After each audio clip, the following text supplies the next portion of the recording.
주님께서 여러분과 함께 또한 사제의 영과 함께 마테오가 전한 거룩한 복음입니다. 주님 영광 받으소서.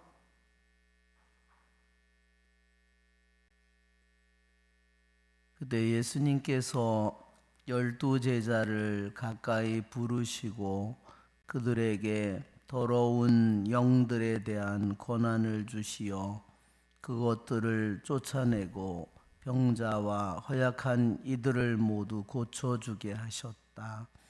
12사도의 이름은 이러하다.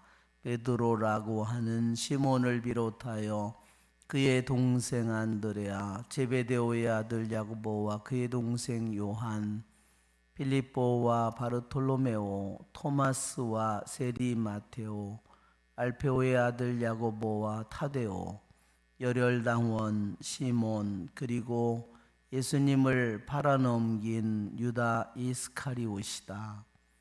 예수님께서 이 12사람을 보내시며 이렇게 분부하셨다. 다른 민족들에게 가는 길로 가지 말고 사마리아인들의 고을에도 들어가지 마라. 이스라엘 집안에 길 잃은 양들에게 가라. 가서 하늘나라가 가까이 왔다 하고 선포하여라. 주님의 말씀입니다. 그리스도님 참여합니다. 앉으십시오. 참 예수님,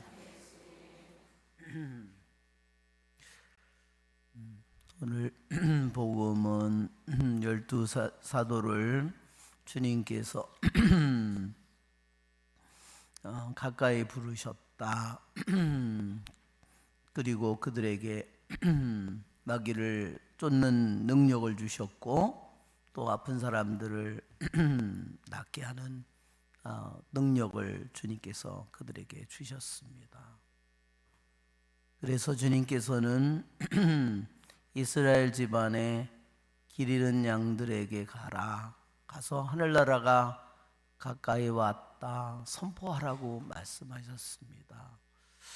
그냥 하늘나라가 가까웠다고 가르치는 것과 선포한다는 의미는 분명히 다릅니다. 어떻게 왜 가르치는 거하고 선포하는 게 왜 다를까요? 그것은 마귀를 쫓아냄으로써 하느님 나라가 가까이 왔다는 것이 하느님 나라가 가까이 온 하느님 나라가 선포되는 거죠. 또 병자를 치유함으로써 그냥 단지 하느님의 나라가 가까이 왔음을 알려주는 것뿐만 아니라 하느님의 나라가 하느님의 다스림이 시작되었음을 온 세상에 선언하는 것이 되는 겁니다.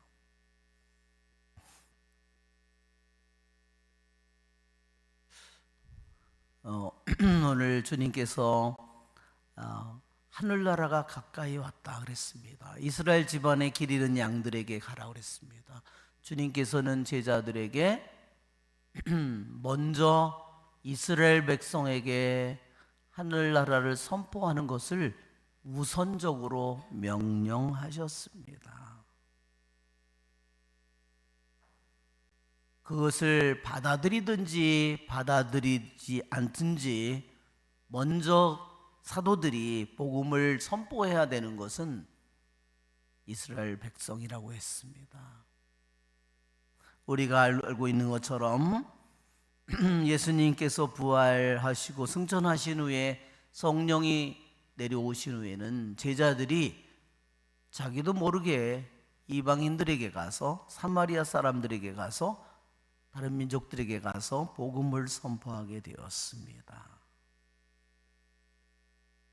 즉 그것을 통해서 자신들에게 주님의 나라가 이제는 온 세상에 전하게 됨을 성령을 통해서 전하게 됨을 자기들도 깨닫게 되었죠. 오늘 우리는 하늘나라가 가까이 왔다는 예수님의 말씀을 같이 묵상해 보고 싶습니다. 어떤 때는 어떤 복음에는 하느님의 나라라고도 그러고 어떤 때는 하늘나라라고도 그럽니다. 오늘 왜 하느님 나라라는 대신에 하늘나라라는 표현을 썼을까요? 사람들을 혼란시키려고 이런 표현을 썼을까요? 자세히 오늘 복음을 보면 오늘 이 복음은요, 마태복음이에요. 마태복음은요, 누구를 겨냥해서 쓰여진 복음이냐면 유대인들을 겨냥해서 쓰여진 복음이에요. 즉 유대인들은 하느님이라는 단어를 발음하지 않습니다. 그래서 마태복음은 하느님 나라라는 표현을 쓸 때 유대인들이 하느님이라는 단어를 주님이라고 대신 부르기 때문에 하느님이라는 단어 대신에 하늘나라라는 표현을 쓴 겁니다. 그러니까 사실은 같은 단어라고 생각하면 됩니다. 하느님의 나라가 가까이 왔다. 우리들이 한번 이 나라라는 표현은 우리는 오늘날 우리들이 생각할 때는 어떤 지역과 공간 안에 있는 어떤 그런 것을 우리들이 먼저 머릿속에 떠오르게 됩니다. 그러나 이 복음에서 2000년 전에 나라라는 이 개념은 뭐냐면요, 하느님의 나라, 어떤 지역과 공간에 들어있는 나라를 의미하는 것이 아니라 하느님께서 다스리는 겁니다. 하느님께서 누구를 통해서 다스릴까요? 예수님을 통해서 다스리는 거죠. 예수님이 이 복음을 선포하고 있거든요. 하느님 나라가 가까이 왔다. 즉 영원으로부터 계신 하느님 아들 그분께서 오셔서 이제 이 세상 안에 당신을 통해서 하느님의 다스림이 가까이 왔음을 선언하는 것입니다.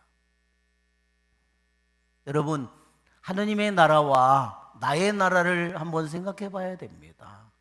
가까이 하느님의 나라가 왔다. 그것을 받아들이고 그것을 믿으라고, 믿고 회개하라고 주님께서 말씀하십니다.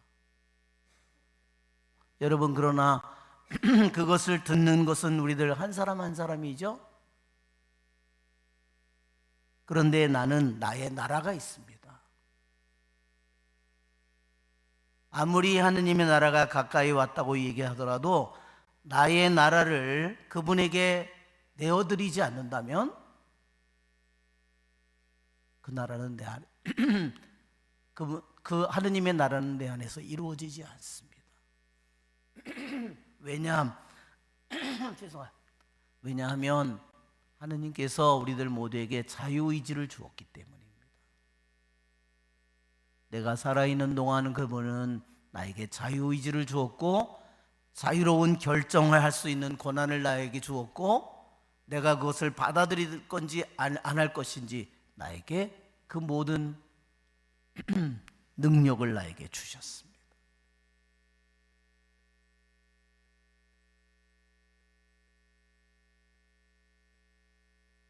분명히 우리는 지금 내가 하루하루의 삶을 살면서 나의 나라를 내가 다스리고 있는 겁니다.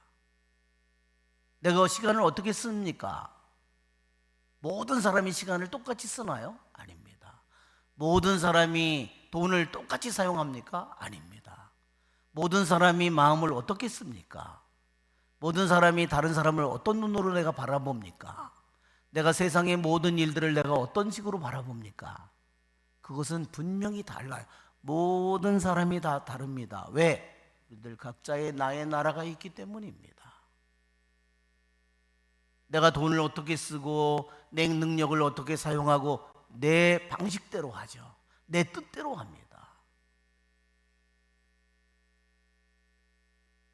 그러나 이것이 영원하지 않을 거라는 겁니다. 우리의 시간이 끝났을 때 내가 나의 시간과 내 능력과 내 마음과 이 모든 것들을 내가 어떻게 사용했는지 우리는 그분 앞에 이 모든 것들이 명명백백하게 드러날 겁니다.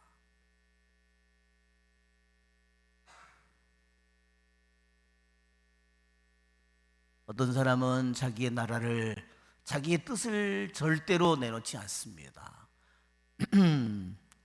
자기에게 시간이 주어졌을 때 레지오를 하라고 하지만 나는 시간이 없습니다. 왜?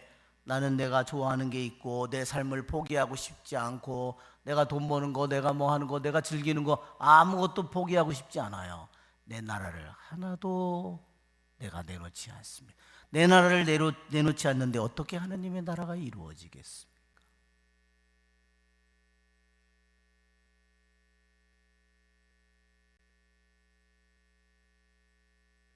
내 뜻을 내려놓지 않는데 어떻게 그것이 이루어지겠습니까?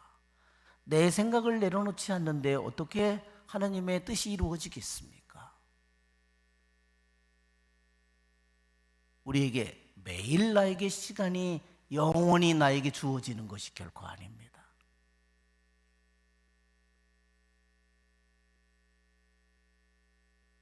제가 어느 나이들은 자매님이 기도를 받을 때 주님께서 그랬어요.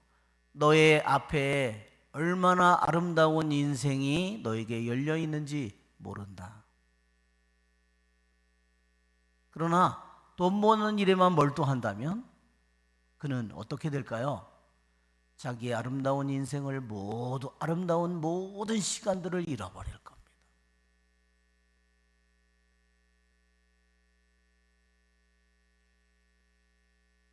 돈 때문에 울고 돈 때문에 아파하고 그쵸? 맨날 뭐 빚에 융자에 어디로 돈을 벌면 어디로 놀러 갈까?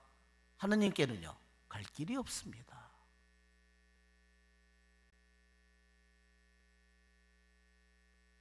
자기의 나라를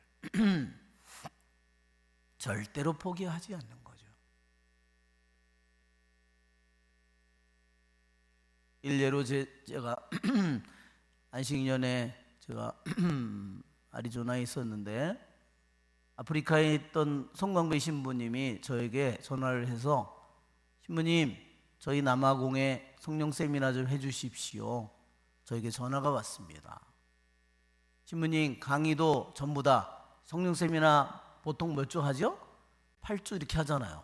강의도 신부님이 다 해주시고 고해성사도 해주시고 안수도 이거는 아닌데 야 이거 큰일 났다. 이걸 어떻게 해야 되지? 그래서 제가 뉴욕에 있던 제가 있던 본당에 데마레스트 뉴저지에 있던 본당에 성령 봉사자에게 전화를 했습니다. 형제님 이런 제안을 제가 남아공에서 성령 세미나를 해달라는 제안이 왔는데 어떻게 할까요? 그랬더니 네 신부님 제가 가겠습니다. 자비로 가겠습니다. 이틀 후에 형제님이 다시 전화가 왔습니다. 신부님 자기 비행기표 사서 가겠다는 봉사자 2명이 더 나타났습니다. 그렇습니다. 맨날 자기의 시간 자기의 뜻만을 하는 사람은 갈 길이 없습니다. 주님을 위해서 자기의 시간이든 자기의 돈이든 자기의 삶을 전부 다 바치고자 하는 마음이 준비되어 있지 않은 사람은 그에게 어떻게 하느님 나라가 무엇인지를 어떻게 알겠습니까? 그는 오직 자기에게 매몰된 사람입니다.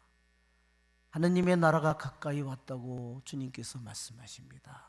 그것을 받아들이는 것은 우리의 마음이고 그것을 받아들이는 것은 우리의 믿음이고 그것을 받아들이는 것은 우리의 사랑입니다. 우리의 좋으신 주님을 찬미합시다.